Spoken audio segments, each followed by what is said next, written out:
Hi everyone, I'm Freddie Laker, and welcome to another episode of O-Ship. This week, I've got another great friend of mine on, Toby Daniels. If you watch the show a lot, you may have actually heard me introduce Toby Daniels before. This is because he has actually been on the show once before, but in a classic O-Ship moment, we only had his audio running and not mine. So I think in that note, it's a great way to explain what O-Ship is all about. For those of you who've never tuned in before, or those of you that tune in every week, the spirit of O-Ship is talking to great leaders, C-suite execs, entrepreneurs, people who've got great stories to tell. But instead of listening to their stories about all the amazing, wonderful things that make them big geniuses, we like to encourage them to talk about the things that maybe didn't work out so well and embrace those moments of failure, embrace those not so heard of stories. And some are funny, some are inspiring, but all are just a great laugh to listen to and are worthy of your time. So with that, let's get started with this week's O-Ship.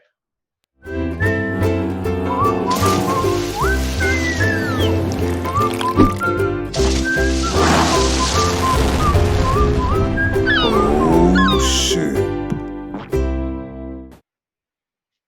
Great. We're back, and I'd love to welcome Toby Daniels to the show. Welcome, Toby. Hey Freddie, what's up? Great to be here. So, for those of you who don't know Toby, Toby is the founder of Social Media Week. He and I have known each other since, God, I guess it's the mid 2000s. I was still at Sapient, and I think even before it was Sapient Nitro, and before that even became Razorfish. And I believe I was one of the original or earliest keynote speakers for Social Media Week, Ah, which I don't think any of us realized at the time. I certainly didn't. Maybe you did. Realized what a huge kind of global event it was going to become. But I've always been thankful for the relationship we built and some of the adventures you and I have had in different parts of the world. absolutely, yeah. I mean, like, it's so interesting to think about like where we are today, how you and I kind of originally met, the original kind of vision for Social Media Week, and what we sort of attempted, more than like 10 years ago, and how like when we think about the world of video conferencing and like live streaming and pulling people in from different parts of the world, and how seemingly seamless that is now. One of the first events, and I hope you don't mind me like wanting to tell this like story because I think it's a great anecdote for your Wouldn't be audience. the first person to embarrass me in my own show. Go for No, it's it. important because like it provides a little bit of context, and we'll, I'm sure, come back and talk about this a lot. But like when I first started Social Media Week, I'll give you the origin story later, but like when I first started Social Media Week, I had this vision for creating a distributed conference experience that would happen in multiple locations simultaneously around the world. And when I shared that with you, you were still in China at the time, and we had just expanded to hosting the event simultaneously in 6 different international markets. And we said, like, well, what can we do together? Like, what would be like a super interesting and compelling event that Freddie could host, but from wait, were you in New York? I completely forget now. But either way, what we did was we set up this event where you moderated it from one of our kind of like hub venues in New York City. And then we pulled in all these different people from around the world to participate on a panel discussion. And they were live streaming in from like, I don't know, like China, I don't India. think we understood how ambitious that was at the time. We would have struggled to do that today. And we were trying to figure it. I didn't even know how we tried to do it. I mean, there wasn't really ready-made tech for that kind of stuff back then. It was, we pulled it together somehow. My business partner, who was like really like involved in the execution of the whole operation back then, was the one that kind of oversaw it. I think you, through your vision and idea for what you wanted to do, like aged in like 10 years. He's not really ever recovered, but we figured it out and we pulled it off. And we had this event with literally like you moderating it, different people kind of coming in from Yeah, I all was over. in Shanghai, right? Yeah. And it Yeah, was like crazy. simultaneous, connected conversation talking about the globalization of social media and what it obviously meant for brands. But anyway, the reason I bring up the story is that like that was 10 years ago. Wild, And wild. look where we are today. So not only were we completely insane for trying to do it, but maybe we were also a little bit ahead of our time. Yeah, and you know, I'm happy if I can make an episode of Oh Ship with all the audio running now. So you were really ahead of the curve. That's Yeah, wild, man. I mean, it's again quite the journey. I think we've been on. You know, I obviously know you really well. I think how Social Media Week came together is really fascinating. I think it'd be wonderful if you could share that, you know, as you called it, an origin story earlier. I feel like it's like a Wolverine comic book film here, but I'd love to have you share your origin story with the audience. yeah. Well, it's you know, not all origin stories can be necessarily like trusted, but like I promise that I'm going to be very truthful about how this like whole thing kind of came about. I mean, first of all, like, at the time in 2008, I was like really helping to stand up a UK startup called Mint Digital, and we were launched a social networking, white label social networking product here in the US, and I spent a bunch of time kind of like traveling around the US and in meeting with big entertainment companies to try and pitch them on this product. And coming off of that, you know, I definitely had like spent a few years very much like deeply embedded into the world of social networking and social media and Web 2.0, as it was called back then. And I decided to kind of leave that and look for kind of a new opportunity or potentially sort of start my own thing. And sort of after kind of, you know, making that decision and sort of deciding to go out on my own, I then subsequently decided to go to Burning Man in September of 2008. I just saw, by the way, I'm watching the feed of all the people joining, and I just saw someone I went to Burning Man with join the Facebook feed. So you got some burners watching now. They're going to keep you honest. Perfect. This is going to be a great story for one of your audience members at least. So I went to Burning Man, and you know, listen, I didn't go for a particular reason. I just went because some of my friends went. I didn't go to find myself necessarily, but I did go and have a really incredible experience. But the thing that like I took away from Burning Man, which is probably a lot different from everyone else, was just this idea of how to create an experience whereby the experience itself is created by the people who are essentially participating in it. I mean, Burning Man is like 50,000 people in the desert coming together to self-organize around this like incredibly unique in-person event experience. And I was fascinated by it. So I started to kind of really look into, well, how do they do it? What are the principles of how they organize the event, right? What are the fundamental underlying philosophies that kind of motivate so many people to want to contribute to the design and execution of this event experience? So I came off the back of that. Took me a couple of weeks to recover. And then very soon after that, we elected in the US, Barack Obama. And a huge part of his campaign was or a huge part of why his campaign was successful was because of the grassroots way in which his campaign leveraged social media to enable people to self-organize around something that like everybody cared about, and certainly self-organize around the actual election of a president. And I thought right then that like social media obviously has a role to play, not just in terms of how we think about business and marketing and connecting and engaging with consumers, but it has a really important and fundamental role to play in terms of you know, how we can kind of like, you know, impact society or even shape and change culture. And what I found was there weren't really very many events out there that were kind of like bringing people together that would like really focus on that aspect of the conversation. And I wanted to start something that would elevate the conversation a little bit, but also that would take in different perspectives of like what people were talking about in regards to kind of social media's impact on the world.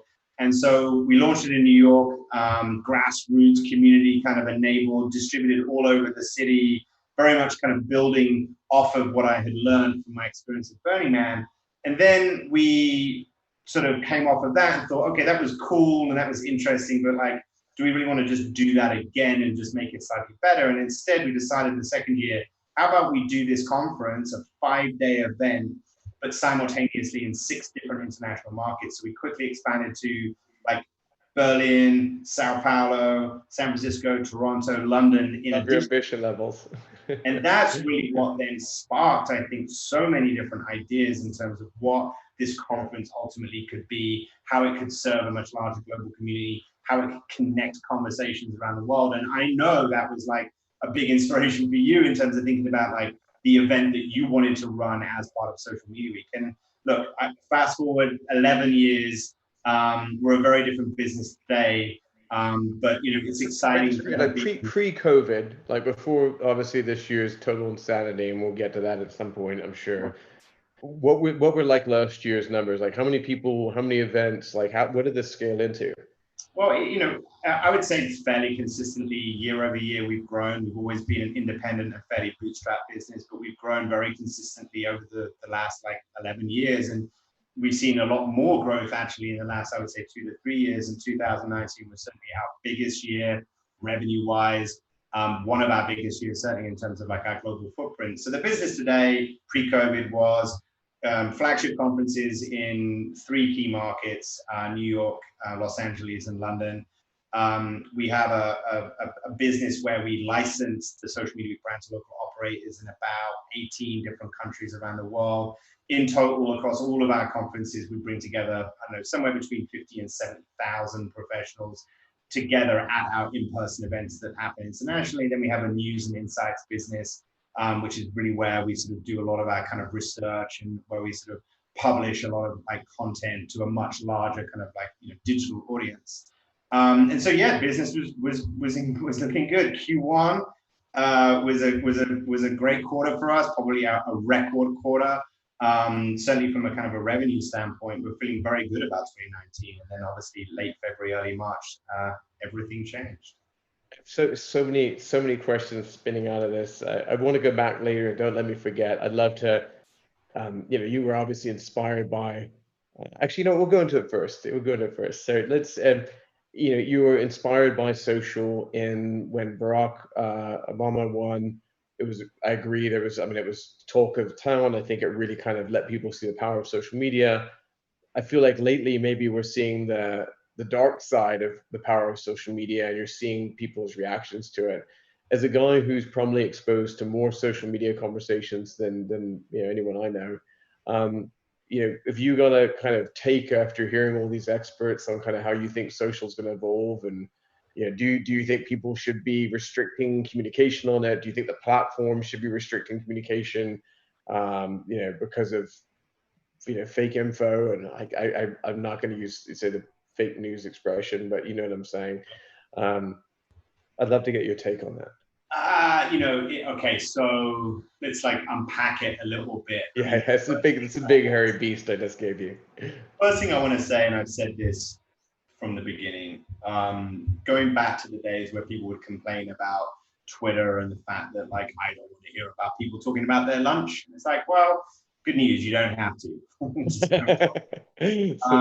But the point of that, and the reason why those conversations have continued to kind of dominate, or at least have just frustratingly been part of the kind of the lexicon of how we talk about social media, is because people tend to think in fairly binary terms, right? So my argument has always been that, you know, everything exists on some kind of like communication spectrum of sorts, right? So let's just take television, right? The medium of television, right? There's so much that exists on the broadcast media spectrum. On one end of that spectrum, you have garbage reality TV that I personally despise, that I have no time for, but attracts massive audiences, and that you could argue is doing nothing for society in terms of like moving us forward in any kind of meaningful way. And you could argue is probably bad for society, because how could shining a spotlight on these types of people in any way be good for anyone if we are, you know, exposed to or consume that type of content? And on the other end of the spectrum, you have things like Planet Earth, right, or Blue Planet, or anything that has taken years to develop and a massive investment, but exposes something extraordinary about the world that we live in.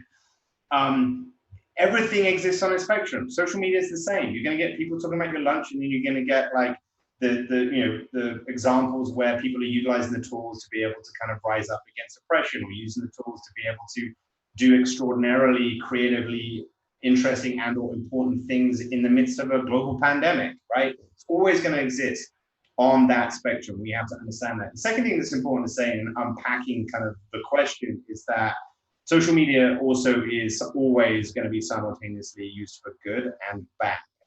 there's not really much that we can It's do. like the Force, basically. I can't think of a better analogy, quite honestly. So let's just continue. Go with it. Let's just run with that.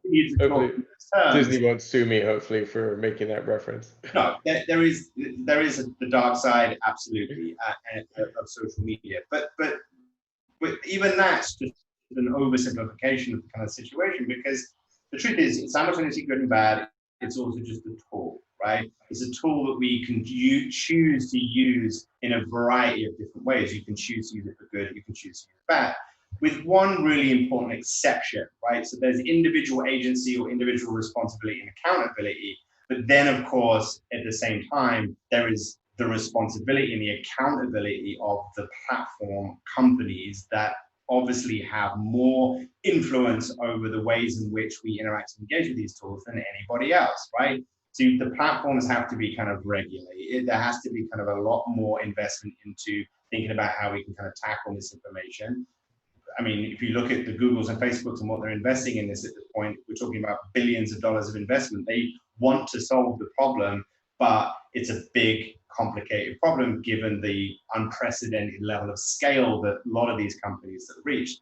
And then the final thing I will say is you've got individual responsibility, you've got the responsibility of the platforms, and then you've got the media, right? The media plays such an important role as well. The media can talk about the spread of misinformation, but the media also has to kind of recognize that they have a responsibility and an obligation to be truthful. And of course, that's not necessarily always the case. So it's super complicated, and we can talk about it for hours.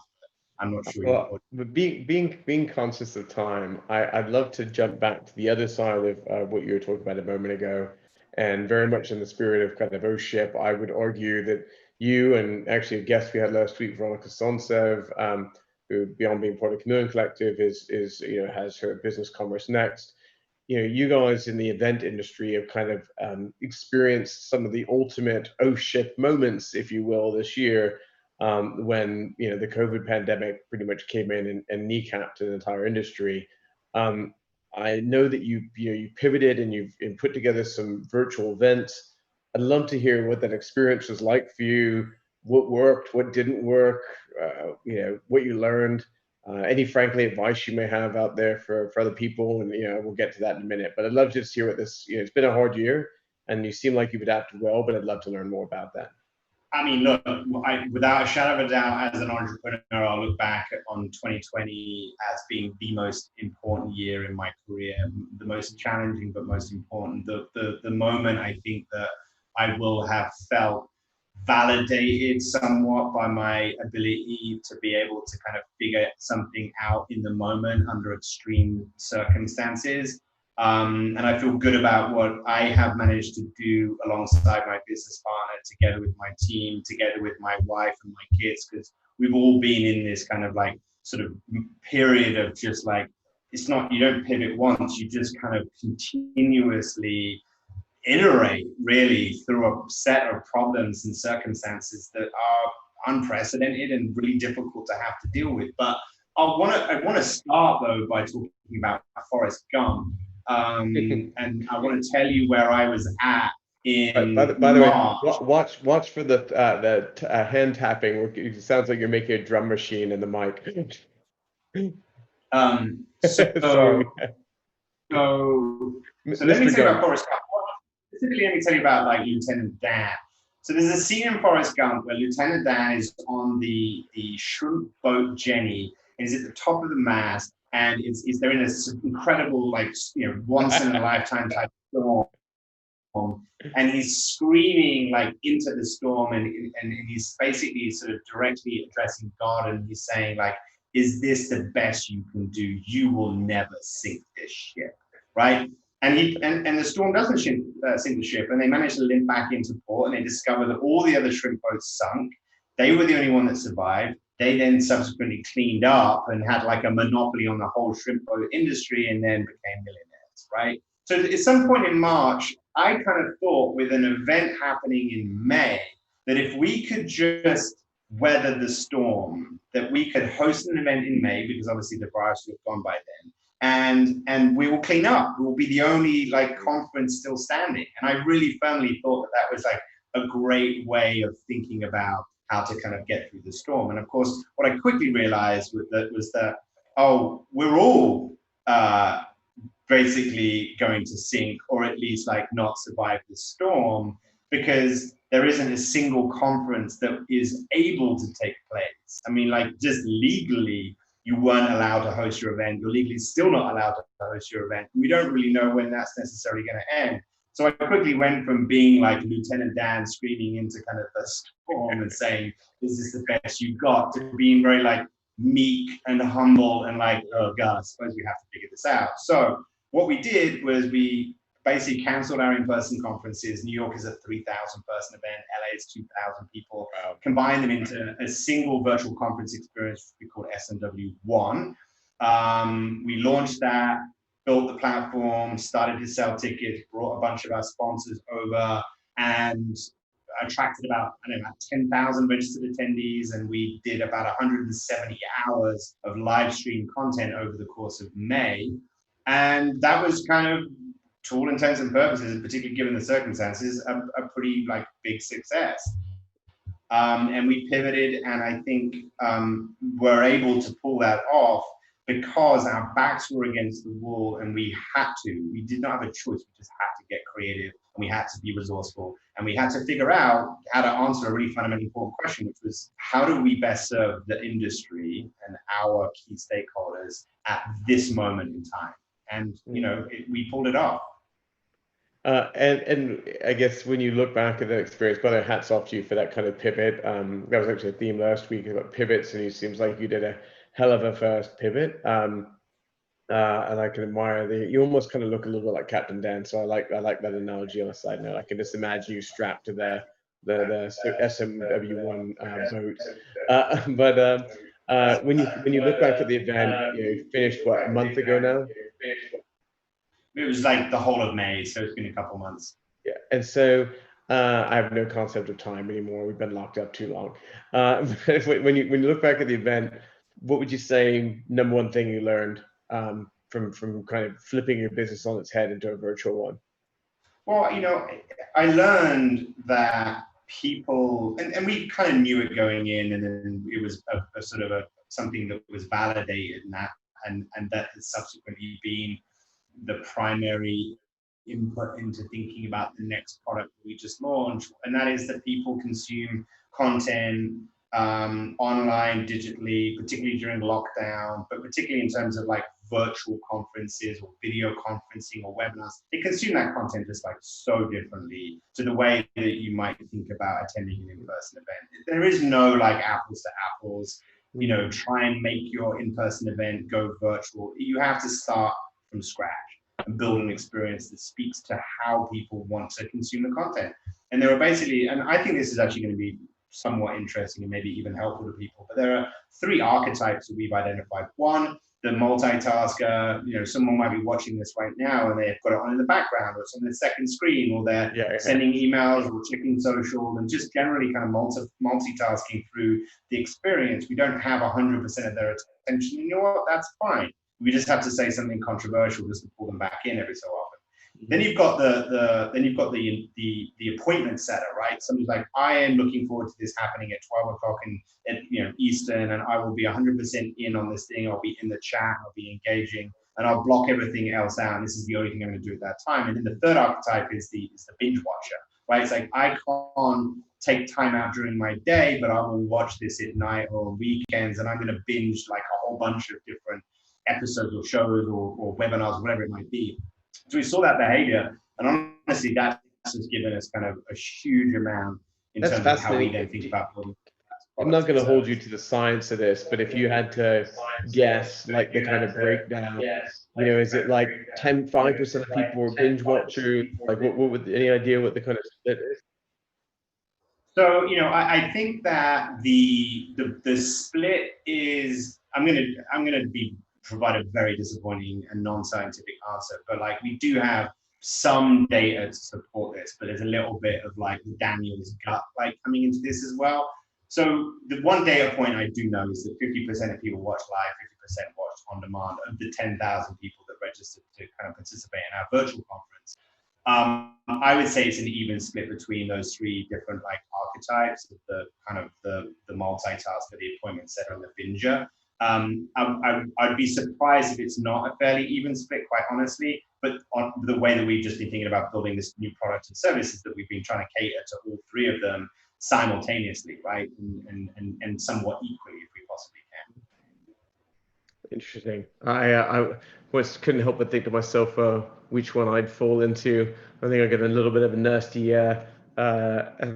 multitasking habit, but I'd also tend to be obsessed with my calendar. So yeah, I will say this: if you consume, if you lean forward and it's a desktop experience, you're going to be a multitasker. It's just impossible for you not to be. Like, you have a keyboard in front of you, you have applications running in the background, you can toggle between different things. It's impossible not to be a multitasker. But if you lean back and then you turn this into a more of a sort of an OTT type of experience or something you can watch on a big screen, then yeah, you're probably going to be multitasking, but with your mobile phone as opposed to toggling between different sort of work-related things you have on your computer. Kind of off subject, but interesting nonetheless. I've actually started doing something really random recently. I have all these like 4K atmospheric videos that I've got two screens. This is the one I video conference on. I have my kind of work one over here. And when I'm on video calls now, I trigger a full screen kind of like ambient video on the left screen. And I do it basically just to tune everything out over there. So I'm getting a little bit of an echo, so apologies for anyone listening right now. So I guess, I think I'd love to end on and just kind of get your opinions. Where is all this going? I mean, look, you had to pivot your own business. You're looking at the industry. You're looking at all these user behaviors. You're seeing how people are shifting. What is the future of events? And I don't know if anyone can predict that, but I'd love to hear your take. I have a very strong and somewhat kind of like simplified kind of like view of the future. I'm not necessarily one to kind of try and make grand predictions, but I think there are some things that are fundamental. Like, number one, when in-person events come back, you are going to ask people to make a decision about whether they want to attend this event or not. And it's going to be either a post-vaccine kind of period where you can like maybe reliably, you can rely upon the fact that maybe half the people have been vaccinated, but you still have to kind of factor in that half might not have. You're going to have to have, strict things in place, right, to make sure that it's safe and healthy, regardless of whether there's a vaccine or not. And so your event is going to be compromised. The experience will be compromised, whether you like it or not. I don't care about getting into the argument as to whether there is some kind of like alternative like future that we're working towards. I just don't believe it. It's going to be compromised. So your event better be the shit. Your event has to be essential for people to make a decision to come, whether they're traveling, getting on a plane, or whether they're just leaving their office for a couple of hours. Your event has to be essential. So this is the opportunity for us to make sure that the experiences that we design are not just safe, but they deliver value. And I felt for so many years, there are too many conferences that don't deliver value. They're a waste of time, they're a waste of money. And if those businesses and those events go out of business as a result, that's not through fault of, that's not because of COVID-19 or the pandemic, it's because they were not essential in the first place. That's the first thing. The second thing, and this is where I draw inspiration from kind of like elsewhere, look at SoulCycle versus Peloton. Like, which of these two businesses is thriving right now, right? It's Peloton by a very significant margin. Why is that? It's not because I can't attend something, I can't go to a class and spend $45 on a class and be around a bunch of people and draw inspiration and energy from being like in an in-person class. You just can't do that. Like, that business is like shut down, right? Peloton offers convenience. It's way more affordable. It's you can do it in your own time, so you don't have to be you have to work towards someone else's schedule, right? It's $60+ a month for the bike subscription versus $45 for an individual SoulCycle class. When we think about in-person events, we think about the future will be hybrid, and the future will be much more like a Peloton than it's going to be like a SoulCycle. That is to say that Peloton has 70 different studios around the country as a way of being able to provide that in-person experience for their members as an exclusive benefit, but ultimately their business is built on virtual classes first, in-person second. And that to me is a much more interesting model when you think about conferences in the future. It will be hybrid. I think it'll be more significant. Yeah, one thing I can't help but think about, I feel like there was this period where there was this convergence of people trying to bring together commerce, community, and content, basically, and everything was about integration into one thing. And when sorry, are you getting a feedback loop from me out of interest? Yeah, okay, weird. I feel like there's this kind of integration of commerce, content, and content, and community content, and the trend that I think you're now going to start potentially seeing is when you think about conferences, there's the content aspect of it, but some people go to these conferences because I'm not going to call it community because you can replicate community in social media, but I think there's this connections component that is ultimately about one-to-one meetings, meeting people over drinks and more kind of kind of meaningful ways. And maybe they're going to have to bifurcate the strategy a little bit. Maybe a conference is like you can consume part of it, almost like how universities consume part of it online, but then the event components are smaller, minimizes risk and exposure. But those who want to engage on that side of it, they can do them in kind of two separate work tracks for the conference experience. It's going to be fascinating to see how it goes. I'll say one thing. Look, the people that talk about in-person interactions, the value of them, why they're important, and why in-person events will never go away because of the fact that we all seek out these experiences, they're not wrong, but they're also not right. Because for every single one high-quality in-person experience where you get to meet someone either like through a meeting or through some scheduled opportunity or serendipitously by chance, there are 10 experiences that are super shitty, that don't deliver, that don't provide that opportunity. And my point is not that the in-person needs to go away, it's that in-person needs to be better. And it needs to be better because it has to be essential. It has to be essential because guess what?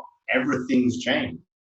People aren't going to get on airplanes anymore. People aren't going to necessarily feel comfortable going to a physical event. So we can talk about that kind of importance of in-person and meeting people and having that face-to-face opportunity as much as we like. But my belief is that we have to kind of like really look much more closely at, does it matter? And if it doesn't matter, then don't do it. Yeah, again, I hats off to you and all the other people who I think are working in this event space right now as you guys try and answer some of those questions and try and navigate them. I think it's a really great place to leave off and leave people kind of wanting more. It's great to see really good viewership numbers today as I've been watching the stats while we've been chatting. If anyone has any questions, feel free to leave them in the video. Even if you're watching it after the video is no longer live, I can pass those questions back to Toby and he can answer them, or I can answer them if they're for me. If you enjoyed the video, please share it with your social networks. If you want to stay in touch with us, please subscribe. If you're watching me on LinkedIn, like or follow my profile. If you're watching on any of our other social profiles, please like or follow us there. We appreciate your support, and we're thrilled that you tune in for OSHIP, whether today is your first time or you're tuning in every week. Toby, always love to see you, my friend. Thank you so much for coming on the show. Always great to pick your bit. And I'm looking forward to seeing you in person, hopefully sometime soon, at a drink in person instead of virtually this time.